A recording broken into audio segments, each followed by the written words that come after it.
Hi friends, welcome back to Neha food stories. ഇന്ന് ഞാനിപ്പോൾ ഇവിടെ വന്നിരിക്കുന്നത് നൂൽപുട്ട് ബിരിയാണിയുടെ റെസിപ്പിയുമായിട്ടാണ്.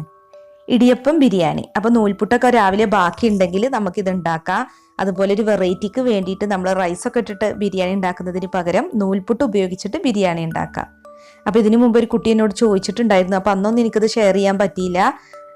അപ്പോൾ ഇതെങ്ങനെയാണ് ഉണ്ടാക്കുന്നത് എന്ന് നമുക്ക് നോക്കാം.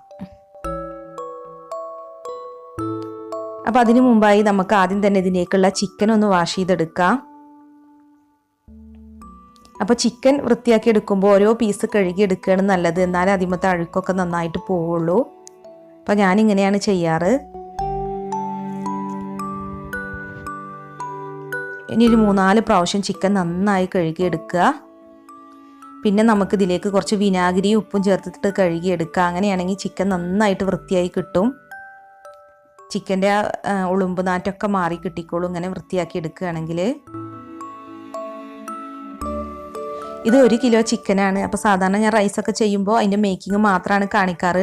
അപ്പോൾ അതിൽ നിന്ന് കുറച്ച് വ്യത്യസ്തമായിട്ട് ഇന്നിപ്പോൾ ഞാൻ ഇങ്ങനെയൊക്കെ ചെറിയ മാറ്റങ്ങളൊക്കെ വരുത്തിയിട്ടാണ് കാണിക്കുന്നത്. അപ്പോൾ നിങ്ങളുടെ അഭിപ്രായം എന്താണെന്ന് കമൻറ്റ് ചെയ്യണം കേട്ടോ. അപ്പോൾ ചിക്കനൊക്കെ ഇവിടെ നന്നായി കഴുകി എടുത്തിട്ടുണ്ട്. അപ്പോൾ അതിനുശേഷം ഞാൻ എൻ്റെ കൈയൊക്കെ ഒന്ന് വൃത്തിയാക്കി എടുത്തു.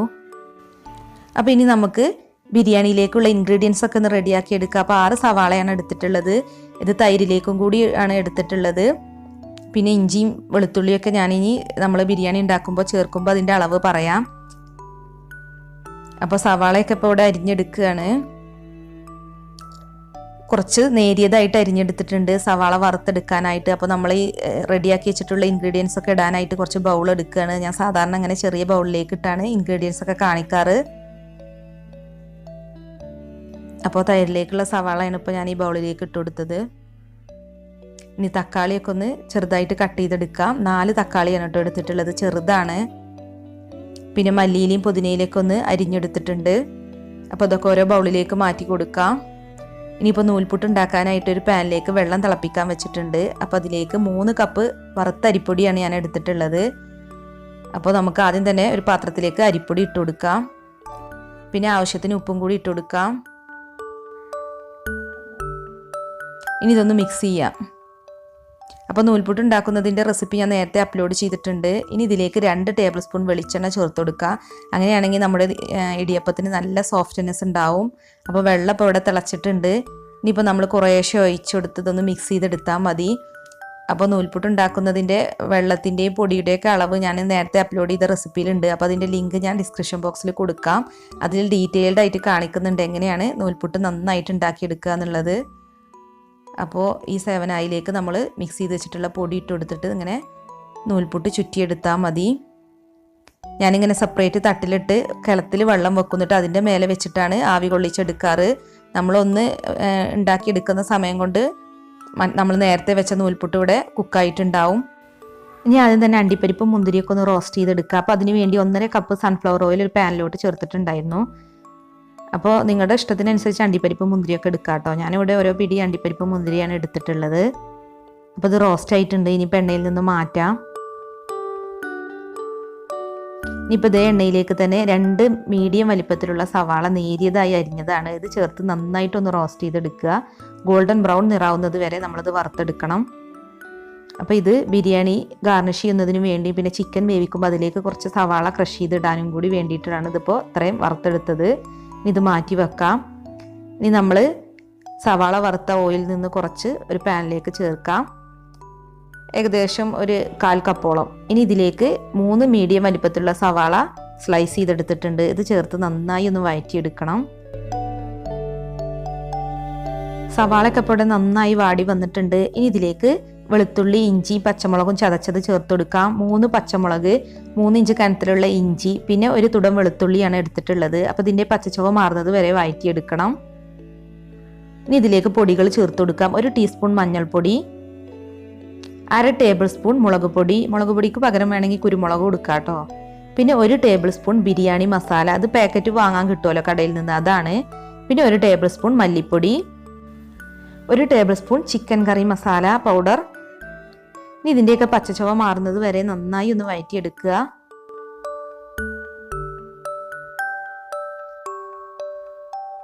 ഇനി ഇതിലേക്ക് തക്കാളി ചേർക്കാം. 4 തക്കാളിയാണ് ഞാൻ എടുത്തിട്ടുള്ളത്, ചെറിയ തക്കാളിയാണ് കേട്ടോ. അപ്പോൾ ഈ തക്കാളി നന്നായി വെന്തുടയണം. ഈ തക്കാളിയുടെ പച്ചച്ചുവയൊക്കെ മാറുന്നതിന് വേണ്ടി നമുക്കിത് അടച്ച് വെച്ചൊന്ന് കുക്ക് ചെയ്തെടുക്കാം. അപ്പോൾ പെട്ടെന്ന് തന്നെ തക്കാളി വെന്ത് വന്നോളും. അപ്പോൾ തക്കാളിയൊക്കെ ഇപ്പോൾ ഇവിടെ നന്നായി വെന്ത് വന്നിട്ടുണ്ട്. ഇനി ഇതിലേക്ക് കുറച്ച് കറിവേപ്പിൻ്റെ ഇലയും അതുപോലെ മല്ലിയിലയും പുതിനയിലയും ചെറുതായിട്ട് അരിഞ്ഞതും ചേർത്ത് കൊടുക്കാം. ഇനി നമുക്കിതിലേക്ക് നേരത്തെ ക്ലീൻ ചെയ്ത് വെച്ചിട്ടുള്ള 1 കിലോ ചിക്കൻ ചേർക്കാം. ഇത് നമ്മൾ നേരത്തെ വറുത്ത് വെച്ചിട്ടുള്ള സവാളയാണ്. അപ്പോൾ അതിൽ നിന്നൊരു 1/4 കപ്പ് എടുത്തിട്ടുണ്ട്. ഇനി ഇത് കൈകൊണ്ട് നന്നായി ഒന്ന് ക്രഷ് ചെയ്തെടുക്കുക. എന്നിട്ട് നമ്മൾ ഈ ചിക്കനിലേക്ക് ചേർക്കുകയാണെങ്കിൽ നമ്മുടെ ബിരിയാണിക്ക് നല്ലൊരു ടേസ്റ്റ് കിട്ടും. അപ്പോൾ ഇതൊക്കെ ബിരിയാണി ടേസ്റ്റ് കൂടാനുള്ള ഓരോ ടിപ്സാണ് കേട്ടോ. അപ്പോൾ ഇനി ഇതൊന്ന് നന്നായി ഒന്ന് മിക്സ് ചെയ്ത് കൊടുക്കാം. ഇനി ആവശ്യത്തിന് ഉപ്പും കൂടി ഇട്ട് കൊടുക്കണം. ഉപ്പിട്ടതിന് ശേഷം ഒന്നും കൂടെ മിക്സ് ചെയ്ത് കൊടുക്കാം. അപ്പോൾ ചിക്കൻ കുക്ക് ചെയ്തെടുക്കുമ്പോൾ ഇതിലേക്ക് വെള്ളം ചേർക്കണ്ട. ചിക്കൻ വേവാനുള്ള വെള്ളം ഇതിൽ തന്നെ ഉണ്ടാവും. നമ്മൾ വെള്ളം ചേർക്കാതെ വേണം ഇത് കുക്ക് ചെയ്തെടുക്കാൻ, എന്നാലും നല്ല ടേസ്റ്റ് ഉണ്ടാവുക. അപ്പോൾ നൂൽപുട്ടൊക്കെ ഇവിടെ തണുത്ത് വന്നിട്ടുണ്ട്. ഇനിയിപ്പോൾ ഇതൊന്ന് പിച്ചെടുക്കണം. നമ്മൾ പിച്ചെടുത്തിട്ട് വേണം ഇത് ബിരിയാണി ഉണ്ടാക്കാൻ, അല്ലാതെ അതുപോലെ തന്നെ ഉണ്ടാക്കിയെടുക്കാൻ പറ്റില്ല. അപ്പോൾ എന്നെ സഹായിക്കാൻ എൻ്റെ മോള് വന്നിട്ടുണ്ട്, നേഹ. അപ്പോൾ സാധാരണ ഇങ്ങനത്തെ പണിയൊക്കെ എടുക്കുമ്പോൾ എന്നെ സഹായിക്കാൻ വരാറും മോനാണ് ഋഷു. അപ്പോൾ അവനിവിടെ ഇല്ല, അവനിവിടെ ഇക്കാൻ്റെ വീട്ടിലേക്ക് പോയിക്കാണ്. ഇവിടെ അടുത്ത് തന്നെയാണ്. അപ്പോൾ ഞായറാഴ്ച ദിവസം അവനിവിടെ നിൽക്കാറേ ഇല്ല, വീട്ടിലേക്ക് പോകും. അവിടെ അനിയൻ്റെ കുട്ടിയുണ്ട് കളിക്കാൻ അവന്. അപ്പോൾ ഇനിയിപ്പോൾ ഒരു വൈകിട്ടൊക്കെ വരുള്ളൂ. അപ്പോൾ നൂൽപുട്ടെല്ലാം പിച്ചെടുത്തിട്ടുണ്ട്. അതിൻ്റെ ഇടയിൽ നമുക്ക് ചിക്കനൊന്ന് ഇടയ്ക്ക് ഇളക്കി കൊടുക്കണം, അടി പിടിക്കാതെ നോക്കണം. നമ്മൾ വെള്ളമൊന്നും ചേർക്കാതെയാണ് കുക്ക് ചെയ്തെടുക്കുന്നത്. അപ്പോൾ ഒരു 10-15 മിനിറ്റ് നേരത്തേക്ക് നമുക്ക് ചിക്കൻ ഒന്ന് വേവിച്ചെടുക്കണം. അതിനുശേഷം വേണം നൂൽപുട്ടൊക്കെ ഇതിലേക്ക് ആഡ് ചെയ്യാൻ. അപ്പോൾ ഈ സമയം കൊണ്ട് ഞാൻ തൈരിലേക്കുള്ള പച്ചമുളക് ഒന്ന് ചെറുതായിട്ട് കട്ട് ചെയ്തെടുക്കുകയാണ്. അപ്പോൾ ചിക്കൻ കുക്കായിട്ടുണ്ട്. ഇപ്പോൾ ഇവിടെ നമുക്കൊന്ന് ഇളക്കി കൊടുക്കാം. ചിക്കൻ നന്നായി സോഫ്റ്റായി വന്നിട്ടുണ്ട്, അടിയിലൊന്നും പിടിച്ചിട്ടില്ല. അപ്പോൾ നമുക്ക് ഇനി ഇതിലേക്ക് നൂൽപുട്ട് ഇട്ട് കൊടുക്കാം.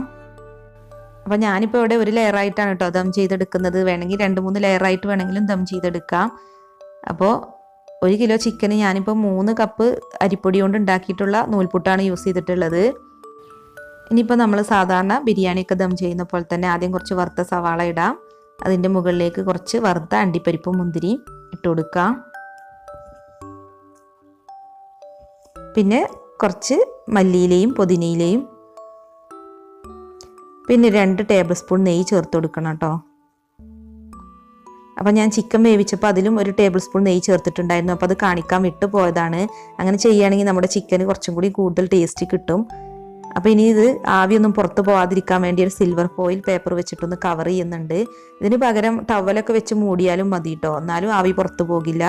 ഇനി ഇത് അടച്ച് വെക്കാം. എന്നിട്ടൊരു 15 മിനിറ്റ് ലോ ഫ്ലെയിമിലിട്ടൊന്ന് ആവി കൊള്ളിച്ചെടുത്താൽ മതി. അപ്പം നല്ല ദം നൂൽപുട്ട് ബിരിയാണി റെഡിയായി കിട്ടും. അപ്പോൾ 15 മിനിറ്റ് കഴിഞ്ഞിട്ടുണ്ട്. നമുക്കിതൊന്ന് തുറന്ന് നോക്കാം. നൂൽപുട്ട് ബിരിയാണി ഇവിടെ നന്നായിട്ട് ദമ്മായി വന്നിട്ടുണ്ട്.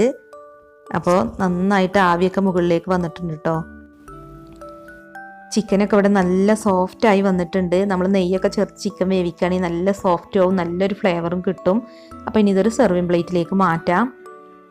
അപ്പോൾ വളരെ ഈസി ആയിട്ട് ഉണ്ടാക്കാൻ പറ്റുന്ന ഒരു ബിരിയാണിയാണ് കേട്ടോ ഈ നൂൽപുട്ട് ബിരിയാണി. അപ്പോൾ എല്ലാവരും ഒന്ന് ട്രൈ ചെയ്ത് നോക്കിയിട്ട് ഫീഡ്ബാക്കൊക്കെ അറിയിക്കണം. അപ്പോൾ ഈ ബിരിയാണിയുടെ ഒരു പ്രത്യേകത, ഇത് ബ്രേക്ക്ഫാസ്റ്റിനും ലഞ്ചിനും ഡിന്നറിനും ഒക്കെ സെർവ് ചെയ്യാം. പിന്നെ നമുക്ക് വളരെ ഈസി ആയിട്ട് ഉണ്ടാക്കാനും പറ്റും. നമുക്ക് ഇനിയിപ്പോൾ ബിരിയാണി അരി ഒന്നും ഇല്ലയെന്ന് കരുതി ബിരിയാണി ഉണ്ടാക്കാൻ ആഗ്രഹം ഉണ്ടെങ്കിൽ ഉണ്ടാക്കാതിരിക്കേണ്ട. എല്ലാവരുടെ വീട്ടിലും എപ്പോഴും ഉള്ളൊരു സാധനമാണ് അരിപ്പൊടി. അപ്പോൾ അത് വെച്ച് നൂൽപുട്ട് ഉണ്ടാക്കിയിട്ട് അതുകൊണ്ട് ബിരിയാണി ഉണ്ടാക്കി നോക്കുക. നല്ല കിടിലൻ ടേസ്റ്റാണ്. അപ്പോൾ നിങ്ങൾ ഈ വീഡിയോ കണ്ടിട്ട് നിങ്ങൾക്ക് ഇഷ്ടമായിട്ടുണ്ടെങ്കിൽ ഒന്ന് ലൈക്ക് അടിച്ചേക്ക്. പിന്നെ നമ്മുടെ ചാനൽ സബ്സ്ക്രൈബ് ചെയ്യാത്ത ആരെങ്കിലും ഉണ്ടെങ്കിൽ ഒന്ന് സബ്സ്ക്രൈബ് ചെയ്ത് സപ്പോർട്ടും കൂടി ചെയ്യണം കേട്ടോ. പിന്നെ നോട്ടിഫിക്കേഷൻ കിട്ടാനായിട്ട് ആ ബെൽ ബട്ടൺ കൂടി ഒന്ന് ക്ലിക്ക് ചെയ്യുക. അപ്പോൾ ഇനിയും ഒരുപാട് ബക്രീദ് റെസിപ്പീസാണ് ഞാൻ അപ്ലോഡ് ചെയ്യുന്നത്. അപ്പോൾ എല്ലാവരും കാണുക, സപ്പോർട്ട് ചെയ്യുക. താങ്ക്